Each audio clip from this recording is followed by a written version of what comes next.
participando da assembleia do condomínio. Do condomínio.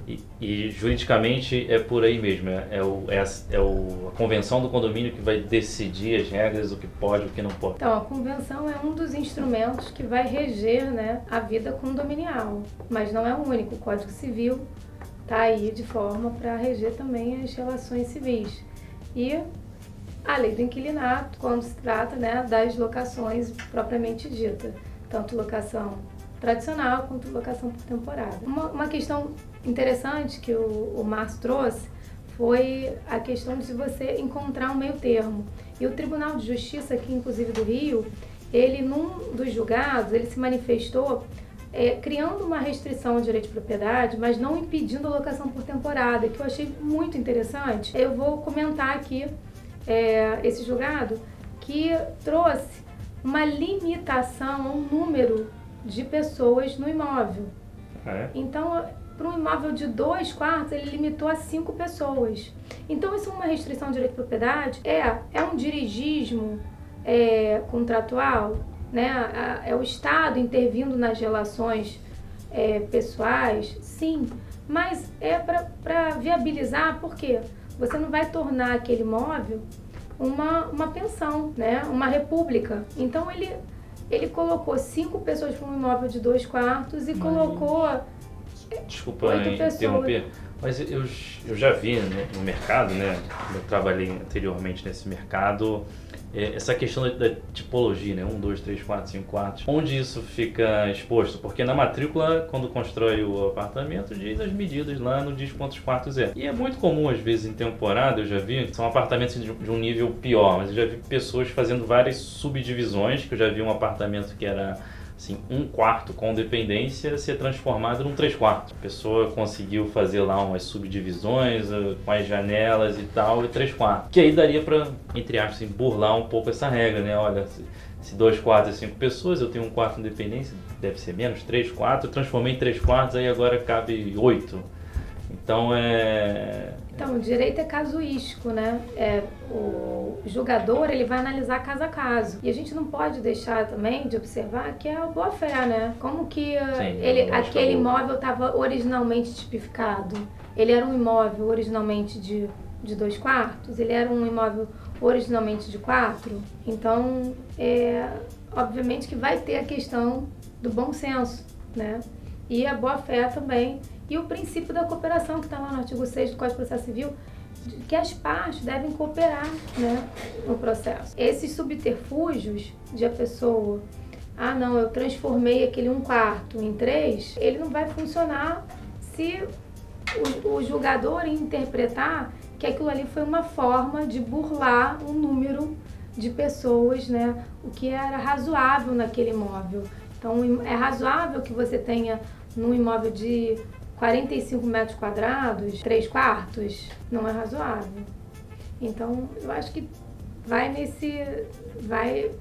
pelos princípios, né, que regem todo o direito. Mas sempre é aquilo, Márcio, o ideal é que as partes, né, os próprios condôminos possam, né, chegar a essa conclusão sem que seja necessário levar o caso ao judiciário. Nesse ponto, a solução do Márcio é muito interessante e efetiva por isso, né? Porque você precisa ter, de certa forma, ali uma boa convivência, né? Uma concordância para você executar essa atividade de forma que seja rentável para você, né? Você não consegue fazer uma atividade em desacordo com o restante do condomínio, em algum momento isso vai te atrapalhar na parte comercial. Dentro disso, vocês têm mais alguma questão, algum ponto para tratar desse tema do condomínio, aluguel por temporada? Vocês enxergam algum entrave, alguma coisa que possa... Pensando no telespectador aí que está com imóvel, pensando em alugar por temporada...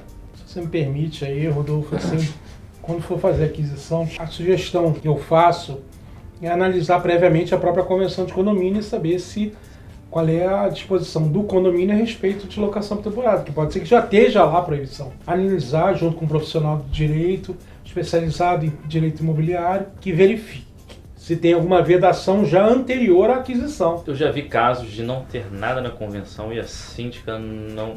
São essas daí que eu te falei. Tem casos tem o caso de ter uma vedação, e o fato de existir uma vedação, a gente traz um tema aqui que eu vou fazer um paralelo aqui, que antigamente tinham diversas convenções colocando vedação à possibilidade de ter animais. E isso, né, teve vários julgados, né, e que isso aí se tornou nulo.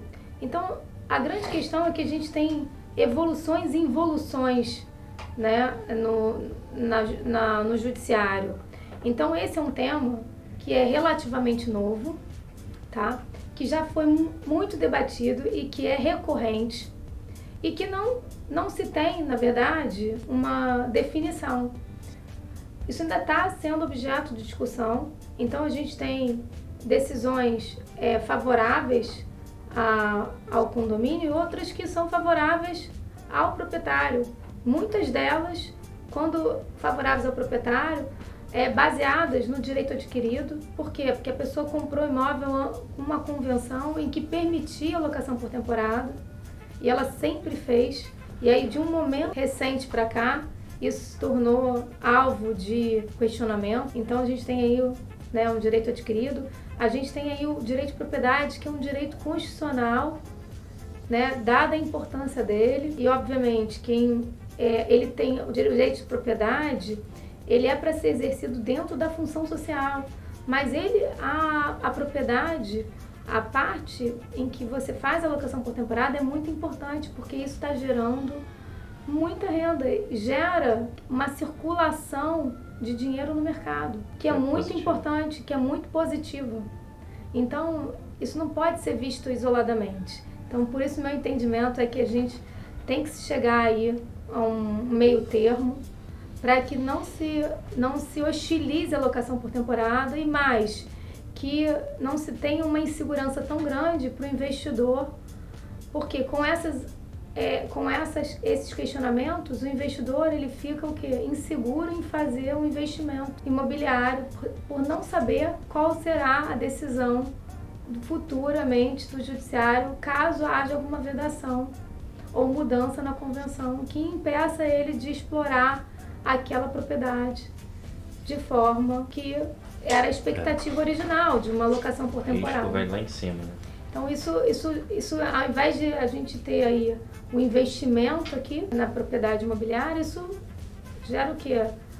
O afluxo para outras áreas. E assim, obviamente que essa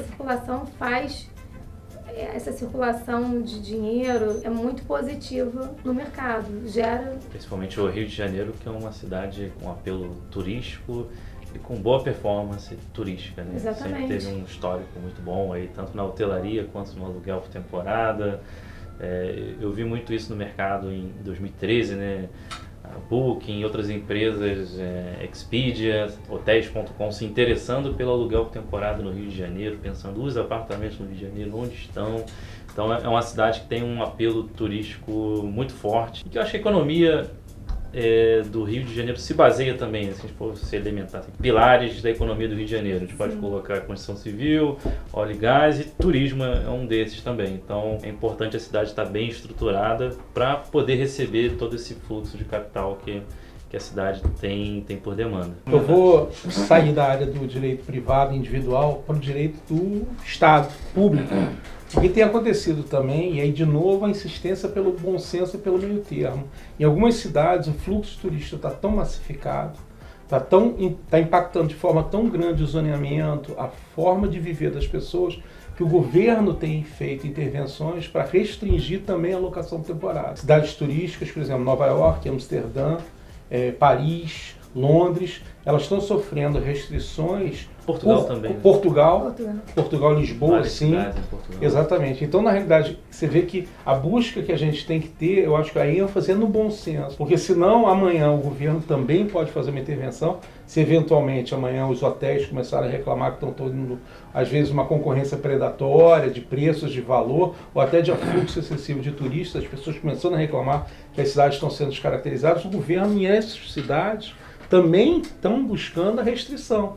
Então, eu acho que sempre o diálogo, a conversa, né? sair da parte do direito privado, da briga que já está acontecendo nos condomínios, daqui a pouco vai acontecer em nível governamental e nas cidades. Então, eu acho que, de novo, repito a ênfase pelo bom senso, pelo diálogo e pelo meio termo. Então eu quero agradecer a presença do Márcio, da Priscila, por compartilhar um conteúdo tão valoroso, né, tão valioso aqui pra gente. Então, obrigado a vocês e portas abertas sempre aqui no nosso canal para a gente conversar mais sobre esses temas. Obrigada, Rodolfo. Foi um prazer estar aqui com a Advesto mais uma vez, que faz não só divulgação de matérias que sempre são de interesse dos investidores, que utilizam o canal de vocês para ampliar o conhecimento. Queria agradecer mais uma vez aí a oportunidade, Rodolfo, que a Advesto está dando para a gente poder conversar, se instruir, ouvir a opinião da doutora Priscila, sempre muito bom. E, enfim, é um tema que eu acho que a gente vai cada vez mais ter que conversar e entender, porque ele está na manchete do dia. Então, gente, se você concorda ou discorda de alguma coisa que foi dito aqui, eu convido você a comentar aqui embaixo no vídeo e não deixar de seguir o nosso canal. Obrigado, hein?